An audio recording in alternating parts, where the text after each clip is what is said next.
Morning, everyone. Thank you for joining us here on Chai Time. I hope you all had a wonderful weekend. So last week we had a great conversation on women and leadership with Mitali Paul.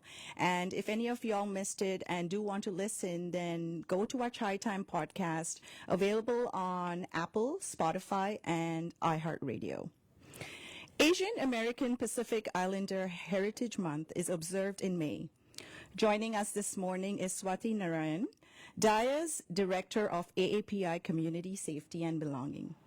Today, we will dive deep into cross-cultural solidarity within the AAPI community. Good morning, Swati. Hi, good morning. How are you? I'm good. How are you doing? I am good. It's good to be here. It's good to be sitting next to you, to be in the studios. Every time I come here, I get this perspective of the city. For those of you who may not know, you're high up in the building and have this beautiful view sort of the city, and it's always nice to be like on top of things. Yes. Monday, sort of on top of the world. Yes, right? yes. Great way to start the week, right? Yeah, absolutely. Yeah. So I'm really looking forward to, this hour with you, learning more about AAPI and the community itself and learning about the history first, right? Yeah. So do you think we should begin with that? The history is so diverse. I mean, we can start any which way you Okay. want to. But you're right. I mean, May is designated as AAPI, AANHPI Heritage Month. AAPI stands for Asian American Pacific Islander, and recently has broadened to include Native Hawaiian. So that's AANHPI. And basically, it's an umbrella term. You have people of European descent and Latino, Hispanic descent. And I guess they didn't know where to put the rest of us, so they created this one huge umbrella term. And I say this because we're not a monolith, right? I mean, AANHPI encompasses, I think, over 50 countries, 50, 60 countries, and well over 100 different languages. So you can imagine how different the cultures are among all of those different countries. Native Hawaiian versus like India or Pakistan. Like there's a lot of differences in our cultures, in our foods, in our traditions, but then there are also a lot of similarities, in terms of like family dynamics and how we view, especially that family unit, right? Yeah. And so, and that sort of has been the backbone to how a lot of these communities sort of coalesce. And so, and the histories for each one of those communities are very different. Yeah, that's so interesting. So we are going to talk about cross-cultural solidarity. So let's begin with what is cross-cultural solidarity. So solidarity is the act of standing in alignment, standing in agreement, standing up for each other, right? Cross-cultural, cross-racial solidarity means that regardless of whether you're of a different ethnic origin or a different race or a different culture, you still stand up for another community. You stand alongside another community. You fight for another community, just as if they're your own, because the issues could also affect, because the issues are the same, right? Yeah. I mean, so many times, and I know that often we've talked about things like gun violence here, right? And often, we see in many communities this sort of, well, that doesn't happen to us, or it's not in my backyard. And but that's such a narrow way of looking at things, because whatever can affect somebody else or another group can also affect you. You know how they say an injustice somewhere is an injustice everywhere, Correct. right? So it's really important to stand up for one another, because you just don't want to see an injustice perpetrated on any community. Right. So that's really sort of what the heart of cross-cultural cross-racial solidarity is, and it's sort of understanding how, that there's more that we have in common than we have That is so true. different. Yeah, definitely. Yeah. So, can you provide some insight into the diversity of experiences within the AAPI community, especially concerning domestic violence? This is so important because. Yeah, well, I mean, so that Daya is an organization that serves the South Asian community with regard to domestic violence, sexual assault. We provide resources, culturally sensitive, resources, Yes. and that's the key, right? And when we talk about this work. And so when you talk about the diversity of AAPI experiences, just to be able to have an organization that can focus on, the South Asian community, because the experience of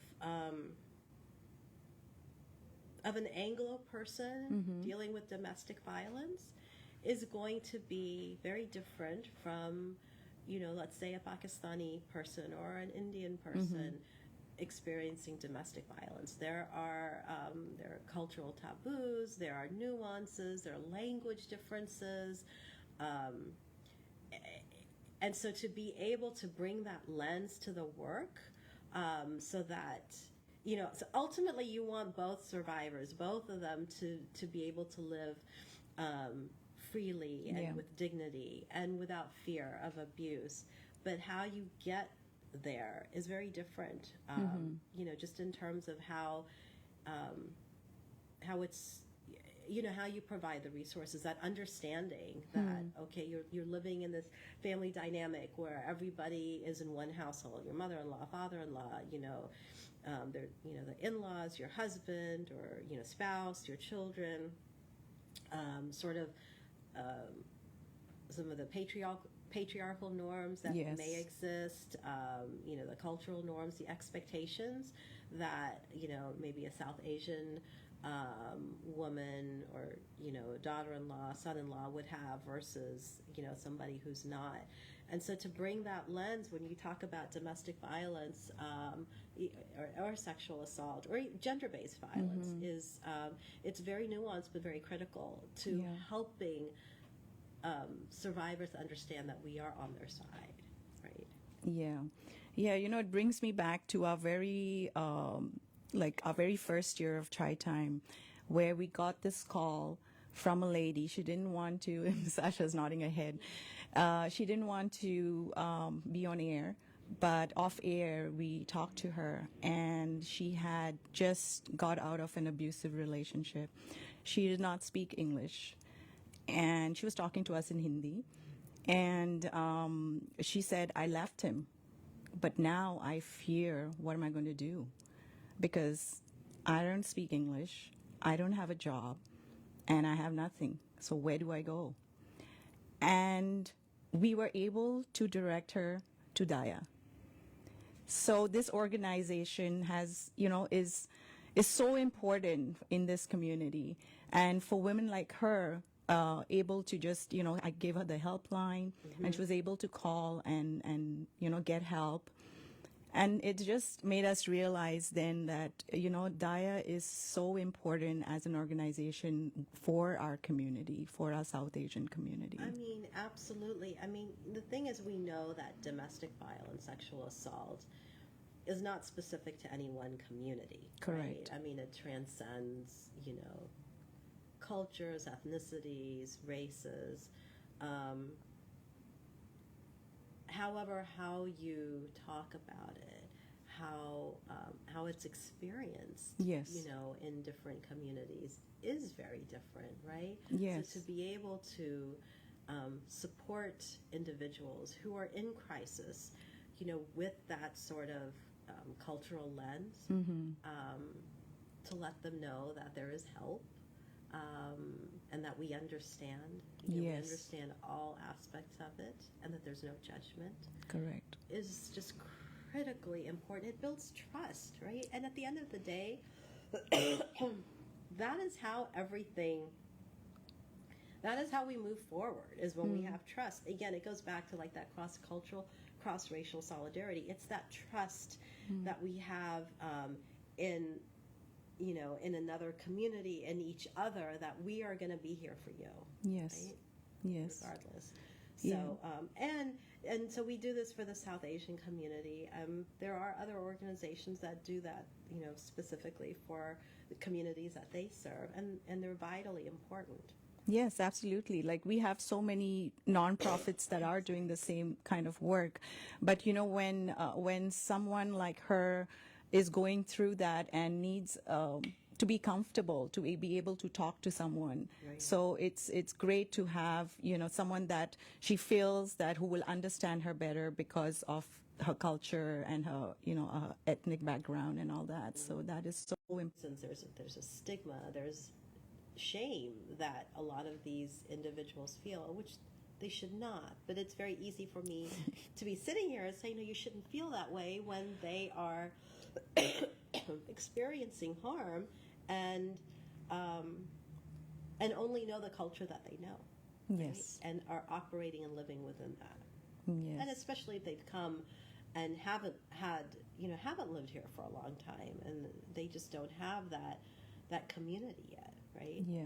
That's why we are hopeful that, you know, we continue to normalize these conversations, and we have you all here every month talking about domestic violence, sexual assault, and all different, you know, even teen dating violence, right? Absolutely. So it is so important to let people know that, you know, it's not shameful, and, you know, to break that cycle, break the stigma, and to talk about it. And if you see something going on, do something about it. You don't have to physically go there and, Right. you know, Say- but say you can still, something. yes, Yeah, stand up. Absolutely, So- that is it's very important. I have a bag that I carry with me. I didn't bring it today, but it says "Silence is betrayal," and it's so true. I mean, if you see something, you know something is going on, and you don't say anything, you're just allowing it to continue, Yes, right? absolutely, yeah. And even if you can't do something, just to be able to let, you know, the person who the harm's being perpetrated upon, just to let that person know, I see you, I'm here with you, I am, you know, I support you, Yeah. is so invaluable. Yeah.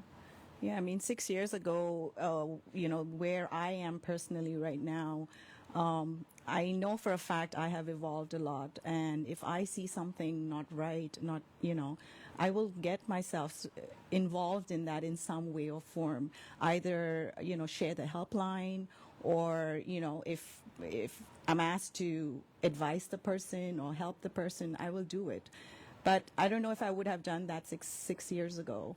And, you know, talking to... Knowledge is power, right? Knowledge is strength. That is so which is true. Why it's so great that you have this platform, because you give people this opportunity to learn more, so that they're equipped with, Correct. you know, some sort of background, some wisdom, some knowledge, so that they can, you know, sort of be better ambassadors in Yes. their own networks, in their lives, right? Yes. And we also need to break that, I don't know, like, you know, a lot of times also in our culture, we think we should have heated arguments, or, you know, to stand up for someone, we should, you know, be up in front and get needs to ready be to combative. fight. Yeah, exactly. Yeah. That's the word.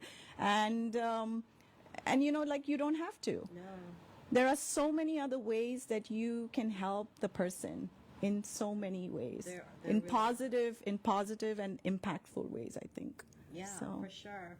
And it's important to do that. I mean, if you ask me, I feel like as a human being, it's our moral imperative to do that.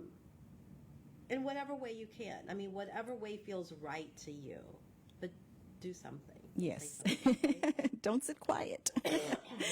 So, Swati, what are Maybe some? you've listened to Chai Time.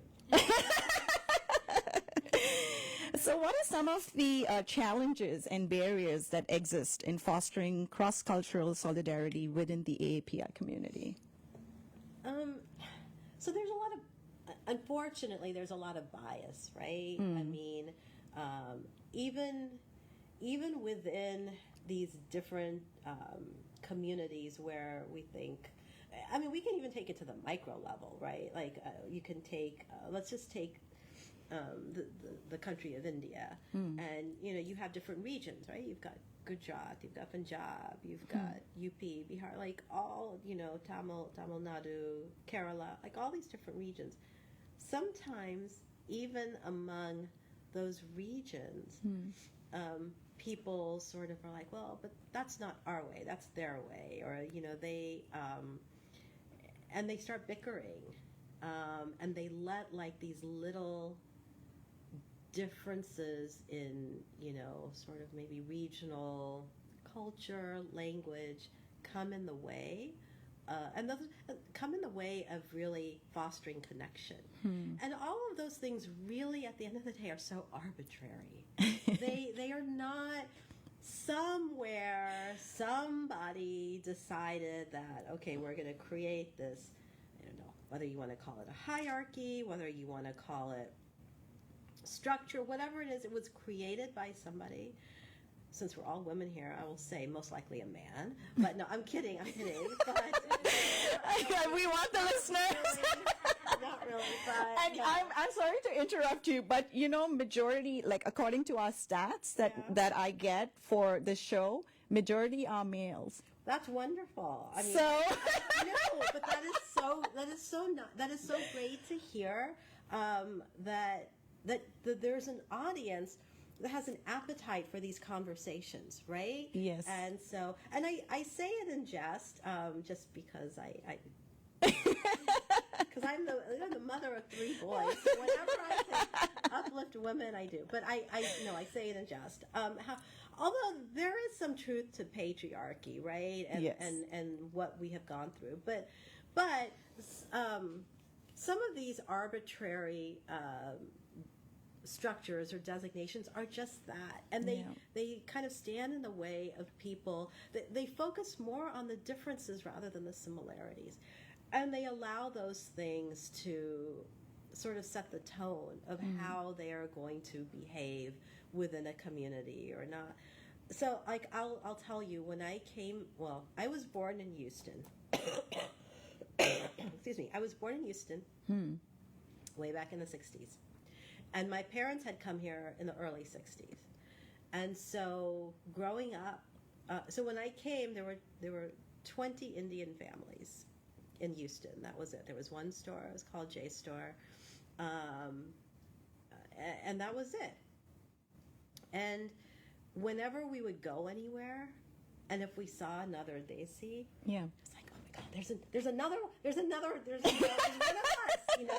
And my parents would go up. I mean, it was like family. They would go up and start making conversation, and they would be included in the next week's potluck dinner or whatever. Oh, wow. Because they were so like, well, but that's what that community does, and we don't do this. And some of those divisions that existed, that like my parents left that because they didn't want that. Right. Some of those divisions that existed back there are now sort of it's here. Yeah, and it's not just in the Indian community; it's in Asian communities as well. I mean, you see some of that among like the Chinese and the Taiwanese, and so those become barriers, right? Yeah. Because we're always stronger together, and when we are living here in this country, and if you're not AANHPI or AAPI, they are all looking at us as one and the same. Yes. Right? And so if we have divisions even among us, then those who may perpetrate discrimination against us or bias, they look at us and say, oh, well, see, we've won. Look at them. They can't get along. Or, and so it's important for us to, put those differences aside. Or, you can recognize that, okay, well, this is where we're different, but don't let those differences stand in the way of building community. Yeah, that's perfectly said. Like even when I am anyways, like if I go somewhere and someone will come to me and they'll say, "Oh, are you Filipino?" Or, "Are you Vietnamese?" And then I'll say, "No, I'm Chinese." And then the conversation just ends. And I'm like, why? And I think to myself, because I don't speak that language, I mean, we could speak in the common language, which is English, right? And we could talk, right? Have a conversation. So I've had that before too. And of course, on the other hand, I've also had people who will continue the conversation with me and say, "Okay, you don't look Chinese." So it's like that. I mean, we continue the conversation. So why do we have to, like you said, build those barriers or just shut ourselves down just because we are not the same in our culture or things, in our differences language, in our right? language? Yeah. I mean, no, it's so true. Yeah, and if I tell them I speak Hindi, then they give me a big hug. Yeah, you must get some really interesting conversations. I shouldn't say that because I've been keeping this under wraps. No, but I mean, but that's just it. You're a perfect example of, perceptions that people might have, Yes. and allowing those perceptions to sort of dictate how you're going to interact with someone, Right. rather than just looking at that individual and accepting them for who they are. Oh, so you're Chinese. Tell me a little bit about your experience. And you speak Hindi. How did that happen? Yeah. Having wonder and curiosity is really so much more beautiful, Yes. than just saying that, no, I'm not going to have anything to do, or I'm going to halt that conversation and I'm not going to continue. Yeah, yeah. It's funny because sometimes they'll ask me like, "Oh, you speak Hindi? How is that?" "Oh, yeah, I do get that. You have that accent in you and all that." And some people are very curious, so they'll ask, "How did that happen? Were you born in India? Were you brought up in India?" So it's like, so the conversation just goes on and becomes very interesting because they're getting to know me now, Right. and And that's your history. Yes, right? That is your yes. history, and that is what we don't do enough of. It's Right. not taught in our schools. I mean, for one thing, our schools are woefully abhorrent when it comes to sharing histories, AA and HPI histories, as they really are. They're always taught from an Anglo lens, right? From the colonist lens. Yes. And but that's not our experience. And Right. and history is, how they often say history is told by the victors, right? But true history is how we experienced it. Yeah. And those are often lost, and we have to fight for for those to kind of come to the surface and to share those. Otherwise, generations of people after us will not know, Right. and it and it can lend itself to erasure, right? Yeah. So how do we change that? I mean, I as a society itself. I mean, I think we have to be much more vocal about talking about our histories and trying to shatter the myths that many many people have. Like, for example, when people say, "Oh, like if I have a random Anglo person come up to me and say, 'Oh my God, I love chicken tikka.'" I'm like, "That's great, but chicken tikka is not really an Indian, sort of traditional food. It was colonized and sort of came about when the British came, and so,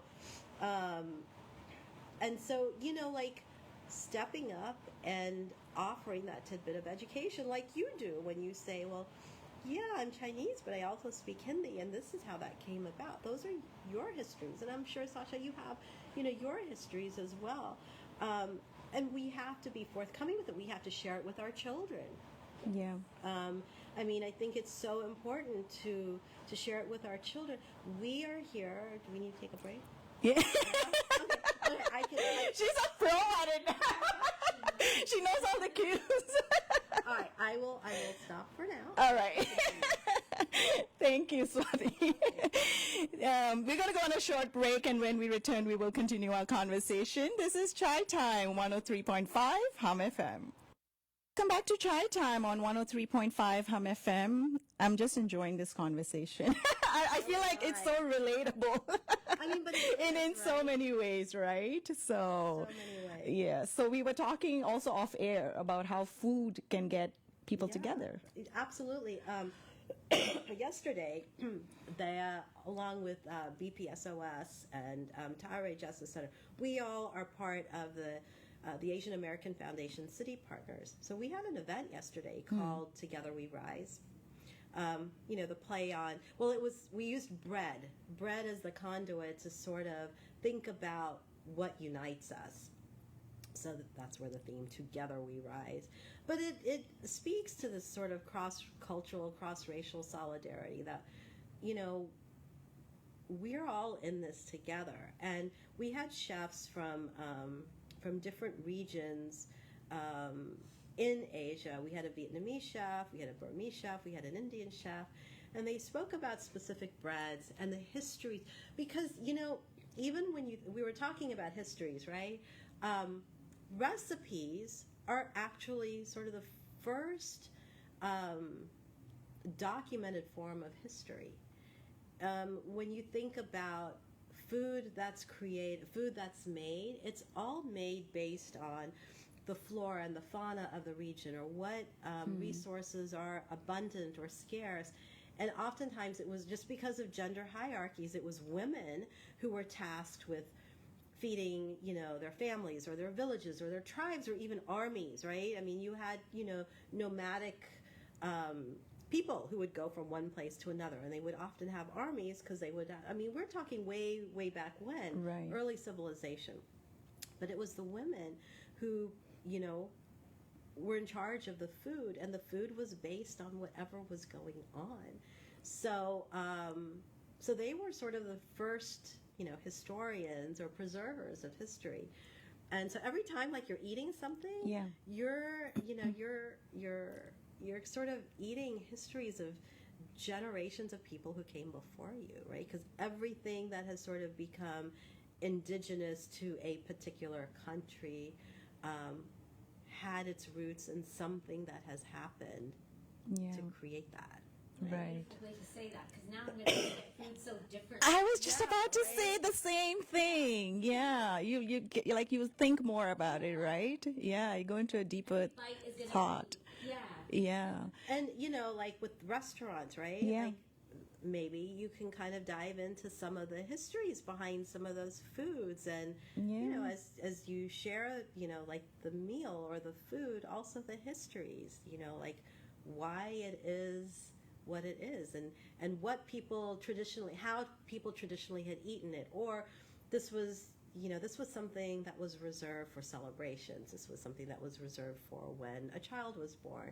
This was something that people usually ate after the passing of a loved one because it provided comfort. Right. Things like that. I mean, it's just, before the break, we were talking about preserving histories. Yes. Otherwise, there will be this sort of erasure, right? That'll happen. And these are ways that we can all do that. And then being vocal, right? Telling the people who know things, having them write them down, having them, write books, blogs, because it's important that we share all of these things. They don't need to be kept. I mean, they're beautiful, and I know many times they're often just sort of kept within families, but sometimes sharing all of those, gives other people a broader appreciation for where you've come from, historically, generationally, as a community. But then it also resonates with many people, right? Because you're like, I can relate to that. Yes. Something like that happened to my grandparents, or my, some relative or friend. Yeah. Like my husband's side of the family, they moved from China to India, and some of like generations, like his ancestors and all, they actually helped build the Gateway of India. Oh, wow. And even the railway. So, I mean, so much history is there. you know, you wouldn't think, right? Because in India, it's always, okay, it's only the Indians, but it was also Chinese that, so that is history. 100%, and that should not be lost. Yeah. And it's the same thing here in the U.S., right? Sorry, my throat is so dry. That's okay. We often think that our experience is the here and now. That maybe, I'm here, my parents came here in the 60s, so now I'm here, and then I had my kids. But really, our experience, we are here on the shoulders of people who came before us. Right. I mean, the majority of South Asians who came here because of the Black Civil Rights Movement. Like, it would not have happened without their generations of fighting against white supremacy to be recognized. And it wasn't until, the Civil Rights Act was signed that Right. it opened the door for those of us who are also people of color to be able to come. And again, going back to that cross-racial solidarity, when there's, something egregious that happens in the Black community or the Latin community, we need to stand in solidarity with them as well. Not just because of what they have done has enabled us to be here, but also because an injustice upon any community of color is an injustice upon all of us, right? Yeah. And that whole sort of model minority that many Desis like to claim is just baked in racism.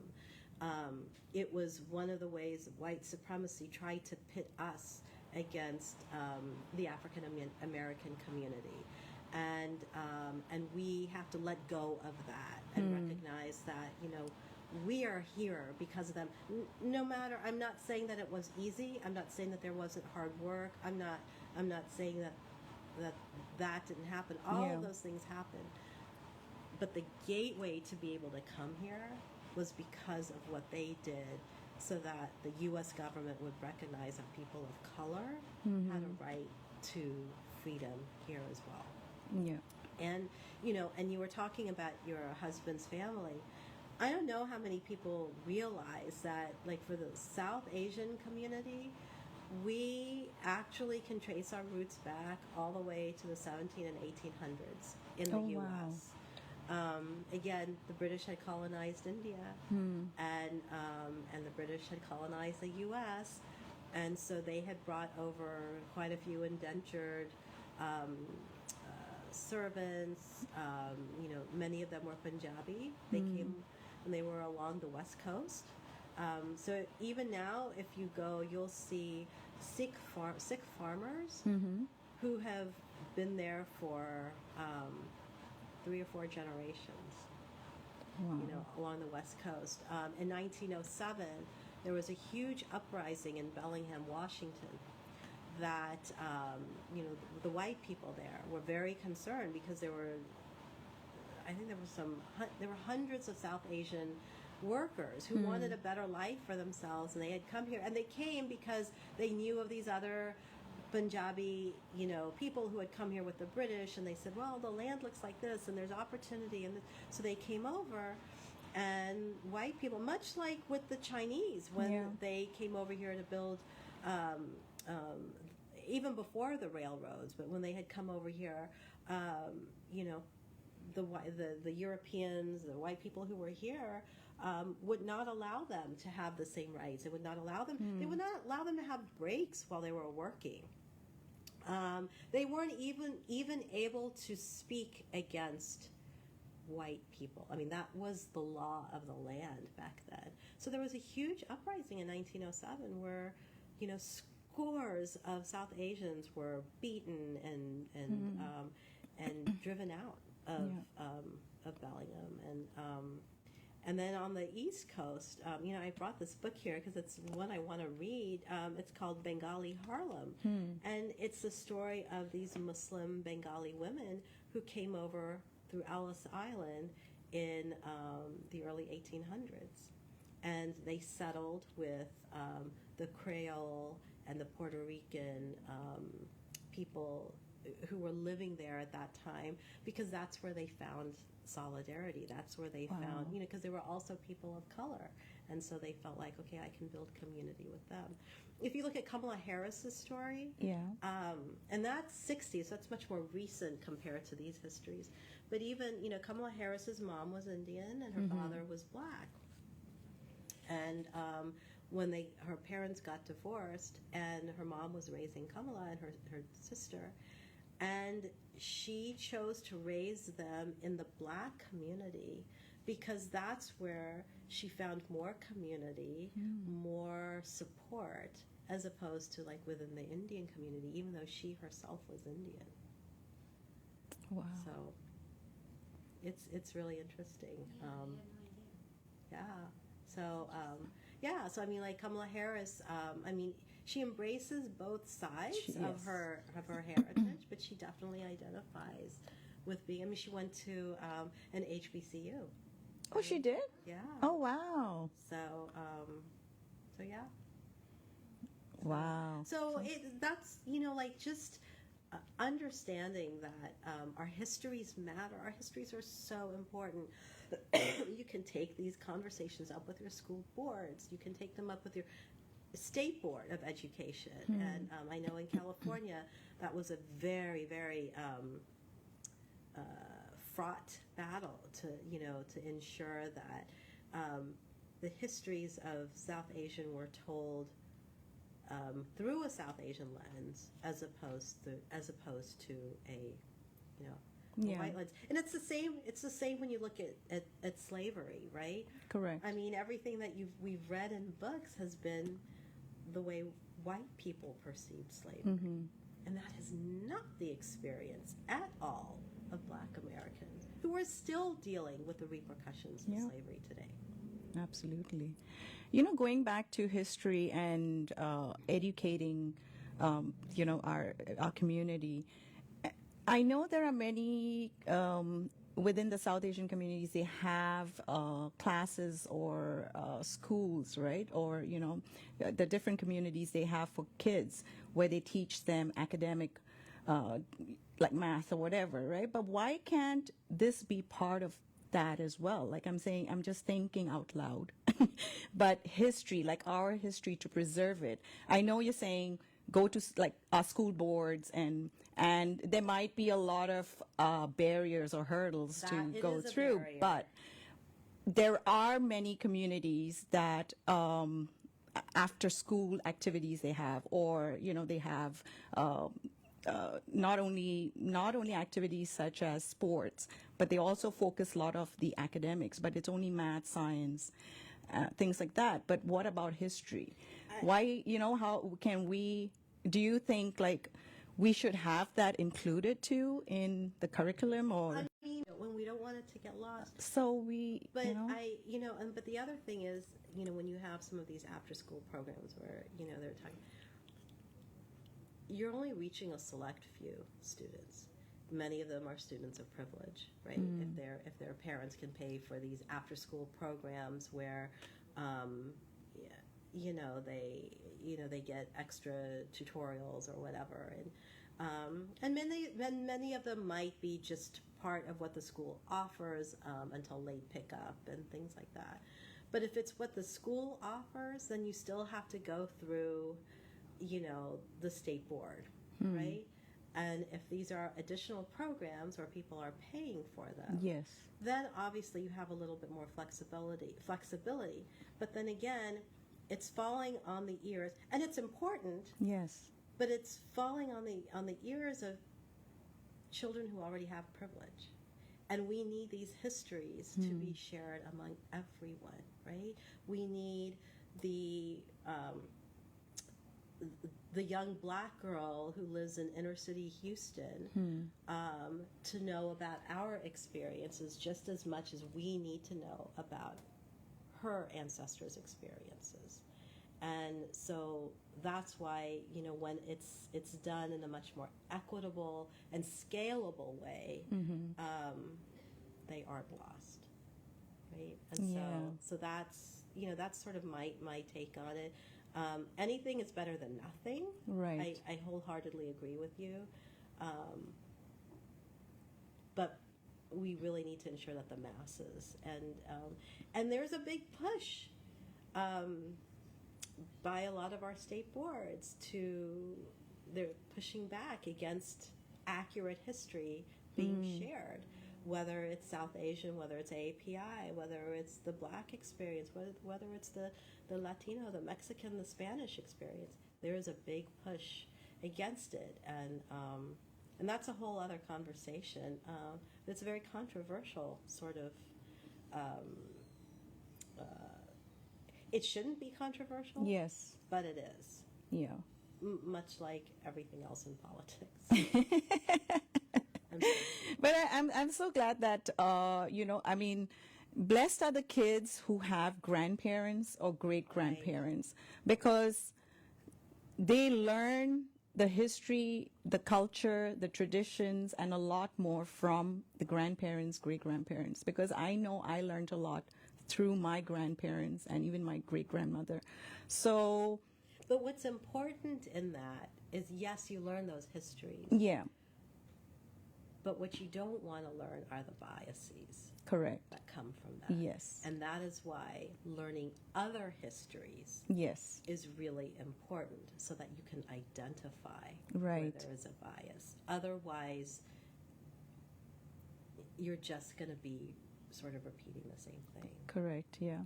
And I do have these conversations in the restaurant. That's why I'm so happy that I have a restaurant where I have from all communities right. that come in, and conversations just flow from one topic to the other, and it's such an eye opener for me in so many ways. When you're talking about Black history and all these things, I have had those conversations with women who have come to the restaurant and talk about it and been so passionate about it yeah. too. So it's such an eye opener for me too. I mean, it is, and it's intertwined in everything, right? Correct. I mean, coming back to whether it's domestic violence or whether it is how somebody's experience at school, at the elementary school level or even at the collegiate level, hiring practices. Yeah. All of these things are intertwined in how much we know about each other, how open-minded we are yes. in understanding. And so the more history we know, the more open-minded we can be. But if we just stay very siloed in, okay, this is how this community did it, this is how we do it, this is how we do it, this is how we do it, we're just going to be perpetuating that same thing. And, there's a way to be open-minded without still losing your cultural identity. Yeah. And I think Daya is doing a great job with it. You all are really having these conversations. It's not just about, yes, there's domestic violence and there's sexual assault and all, but diversifying into different topics as well, because that at the end all come together, right? It all comes together, and look, at the end of the day, domestic violence, gender-based violence, the root cause of it is bias. It's hate.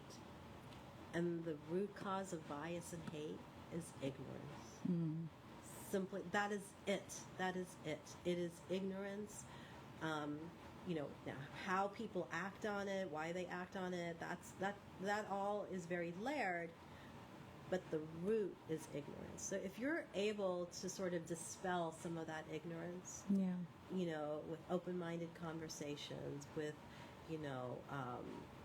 with bridging and understanding, some of those anger management issues may never even come up. Yeah. Right?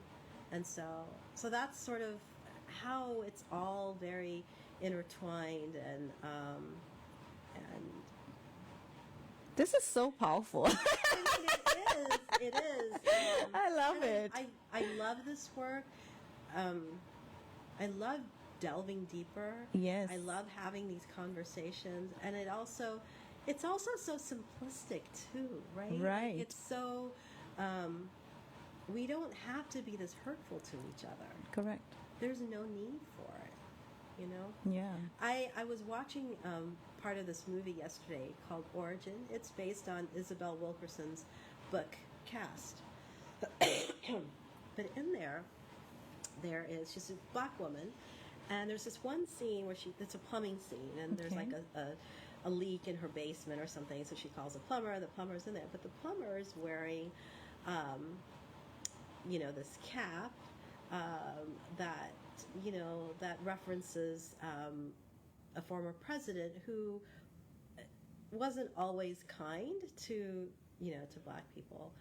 And so she's like thinking, oh no, this is going to be, there's going to be like, he's not going to want to help me. And initially he didn't. Okay. But she never talked about the politics. She started saying, well, my mom just died. And because her mom had just died. And then she said, what about your mom? And then he said, my mom died, whatever age. And then she goes, but you still have your dad, right? And then he said, yeah, but my dad is, 78. And she goes, well, at least you still have him. He goes, he's a monster. Nobody, But the point is, she didn't delve on the politics. She tried to find that connection. Yes. Like with family or whatever it took. And in the end, he fixed, like what you could see that he didn't want to be there. She was nervous about him being there, but they ended up having this conversation, and he fixed the issue. Yeah. Open conversations. Which is Having what you that do here. connection. Yeah, absolutely. But again, that's that, that solidarity, like we're going to find that common ground. Yes.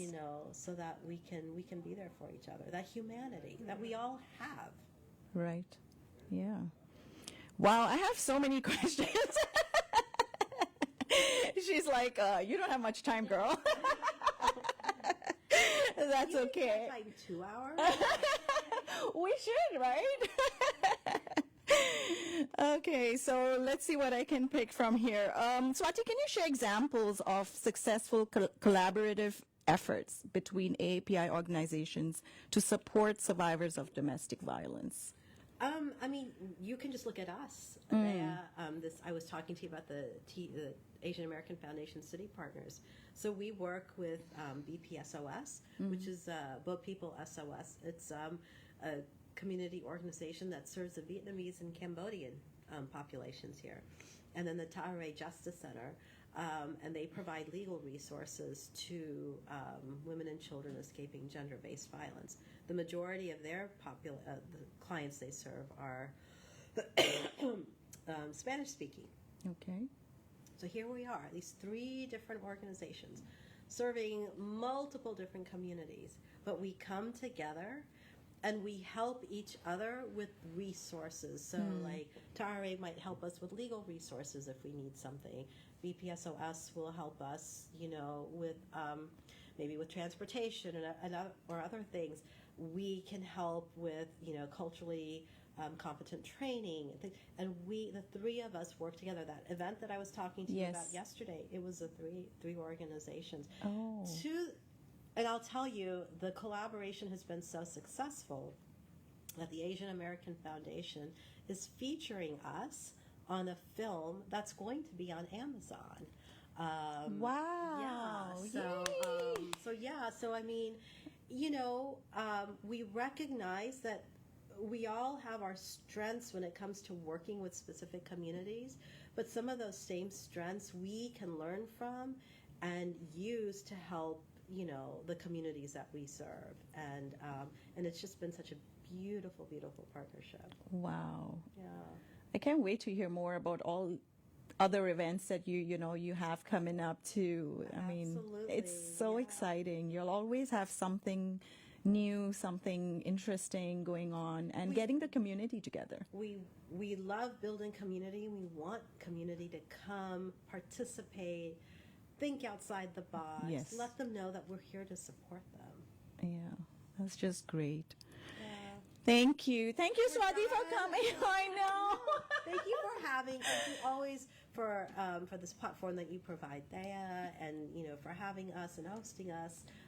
It means a lot to us. So Thank you, Swati. I learned a lot today from, even this whole hour has just been a learning thing for me, a whole learning hour for me, and I really thank you for that. Oh, there's no thank you.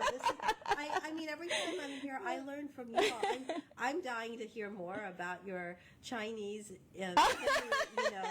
experience.